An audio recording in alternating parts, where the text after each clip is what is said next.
Salut à tous et bienvenue dans une vidéo d'un tout nouveau genre.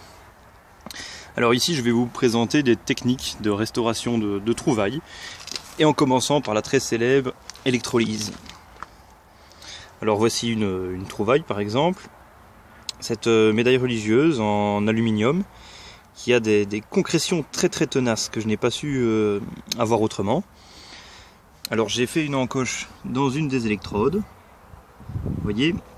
Cette électrode est en fait l'anode. La cathode, quant à elle, va servir de l'autre électrode.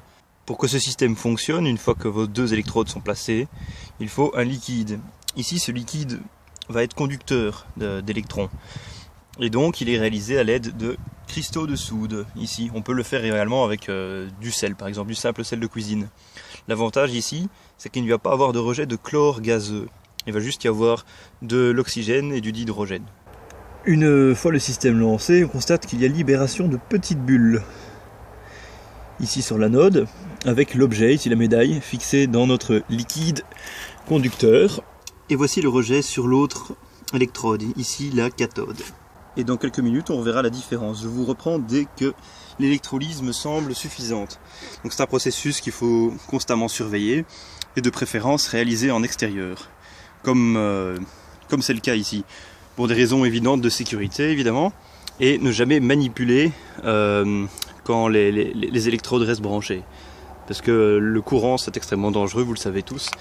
Alors ici voici le type de chargeur de batterie que j'utilise.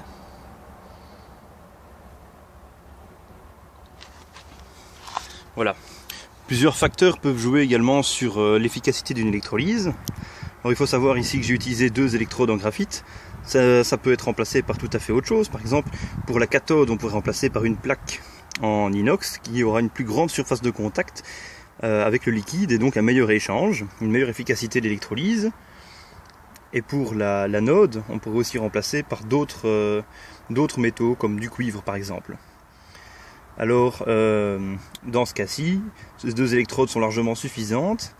Et la distance est également un facteur qui permet d'augmenter ou de diminuer l'efficacité de l'électrolyse et aussi, j'ai envie de dire, sa manière d'attaquer plus profondément ou moins profondément un objet.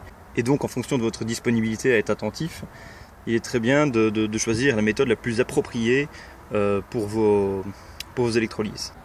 Ah oui, petit ajout évidemment, donc je vous ai parlé de l'efficacité qui est augmentée en fonction de la surface de contact, en fonction de la distance entre les électrodes, mais je ne vous ai pas parlé en fonction de la concentration des ions dans la solution. Ici j'en ai mis une bonne grosse poignée disons pour ce volume-ci. Si on remarque que c'est pas trop efficace, qu'il n'y a pas assez de bulles, on peut évidemment en rajouter et attendre de bien solubiliser tout.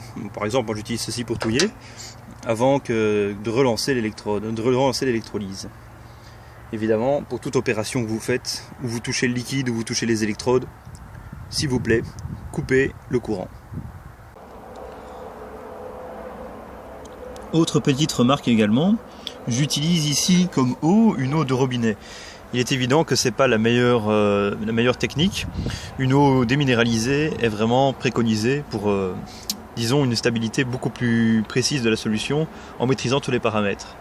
Ici ce n'est pas le cas et à défaut vous pouvez aussi utiliser de l'eau de pluie.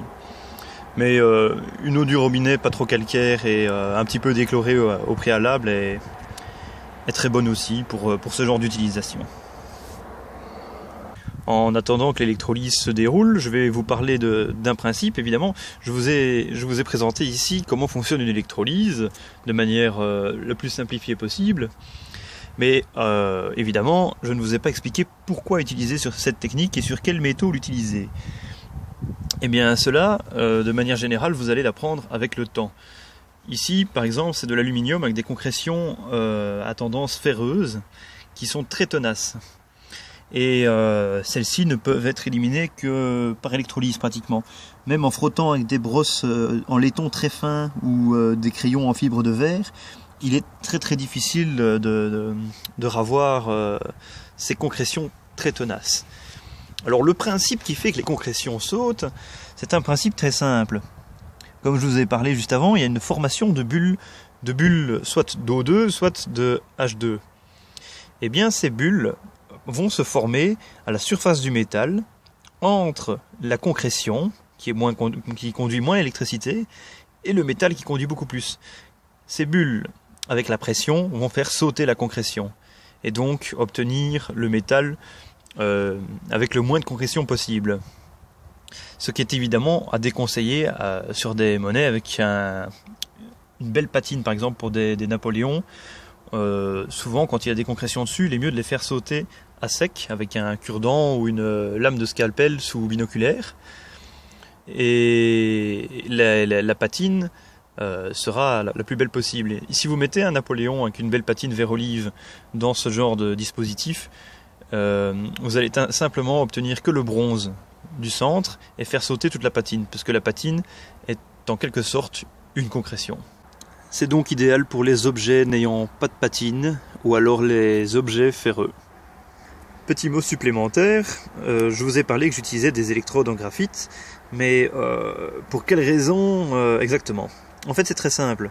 Le graphite a les propriétés conductrices d'un métal, donc c'est très intéressant, mais évite d'être attaqué par l'électrolyse. Ce qui fait que généralement, lors d'une simple électrolyse où vous utilisez deux métaux, vous avez de manière générale un qui va se faire attaquer et l'autre qui va se faire plaquer. Hein, ce sont des systèmes qu'on utilise par exemple pour plaquer de l'or sur certains objets métalliques. Et bien ici, les électrodes en graphite qui sont faites de carbone ne sont pas attaquées de cette manière-là. Et donc, de manière générale, elles sont beaucoup plus durables dans le temps, malgré que ce type d'électrode ici est poreux. Donc il peut y avoir des ions qui peuvent la traverser et venir attaquer les fils que j'ai positionnés ici. C'est pour cela que j'ai positionné un fil et pas directement la pince crocodile dessus. Ce que j'avais fait au préalable, mais qui a légèrement attaqué les pinces. Je pense que je n'ai plus grand chose à ajouter sur l'électrolyse et j'espère avoir bien fait le tour du sujet. Et je vous remontre le résultat une fois que c'est terminé. Voilà, ici on constate que quand on rapproche les électrodes, on a un relâchement de gaz beaucoup plus impressionnant, beaucoup plus puissant, ce qui montre effectivement que il y a moins de résistance au sein du liquide et donc que les électrons passent beaucoup mieux. Et ce genre d'électrolyse est à surveiller évidemment bien plus, car on voit ici que le gaz se rejette vraiment à une rapidité assez impressionnante. Voilà, l'électrolyse est terminée, enfin du moins je l'ai arrêtée maintenant, parce que je jugeais que le résultat était plutôt bon. Donc voilà, on voit très très bien maintenant le Jésus-Christ, et de l'autre côté la Sainte Marie. Donc la fracture ici existait déjà à la base, dedans. Hein. Le métal était bombé de base. On a réussi à avoir un résultat beaucoup plus que potable. Donc quelque chose d'assez sympathique qui a été révélé, c'est que quand la bélière a été cassée, il y a un trou qui avait déjà été fait à l'époque, donc avant que ça soit perdu. Donc voilà, cette histoire est assez sympathique. Donc pour avoir un brillant comme ça, en fait, j'ai utilisé ceci. J'expliquerai dans une prochaine vidéo comment ça fonctionne. Donc j'espère que vous avez apprécié la vidéo.